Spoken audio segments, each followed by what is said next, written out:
काय मी करता? कंपनीमध्ये होतो. माझं शिक्षण आय-टी अप्लाइड डिप्लोमा झालेलं आहे, मेकॅनिकल फील्ड. तर बुवा आपल्याला नवीन काहीतरी करायचं. एक संकल्पना डोक्यामध्ये आली आणि ड्रॅगन फ्रूट हे लक्षात आलं पीक. माझे आता 252 पोल आहे बघा आणि 1080 रोप आहे. माझ्याकडे आता 3 प्रकारच्या व्हरायटी आहे. व्हाईट शेपर आहे, हं, रेड शेपर आहे हं, आणि रेड अँड रेड आहे आणि रेड अँड जम्बो आहे. ग्राहक ते शेतकरी, हं, शेतकरी ते ग्राहक हं, ही संकल्पना ठेवलेली आहे मनामध्ये. हं. माझं आता हे 3रं वर्ष रनिंग आहे. नमस्कार.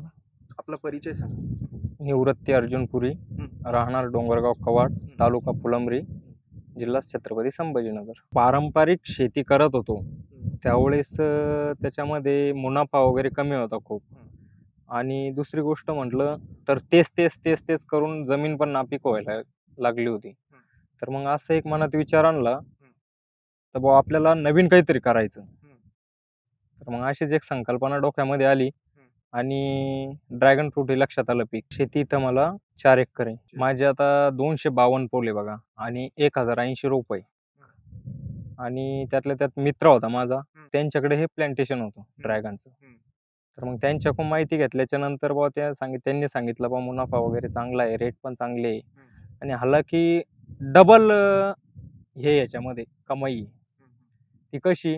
आपल्याला फ्रूट पण विकता येतं आणि नंतर कलम पण विकता येते. काय मी करता? कंपनीमध्ये होतो. त्यावेळेस सरासरी मला बघा एक ₹15,000 पासून मी पुढे गेलो एक बरोबर. 4-5 वर्ष 22,000 पर्यंत होतो. माझं शिक्षण आय-टी अप्लाइड डिप्लोमा झालेलं आहे, बरं. Mechanical field. कलम आहे. हां, हां.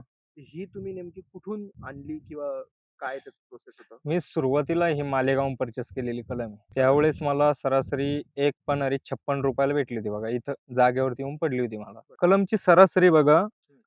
एक 2 फुटापर्यंत समजा 1 ते 1.5 फूट. 1 ते 1.5 फूट हो, कलमची साईज असते. हो. 1.5 बरं, फूट धरून चाला सरासरी. बरं, हं. बरं.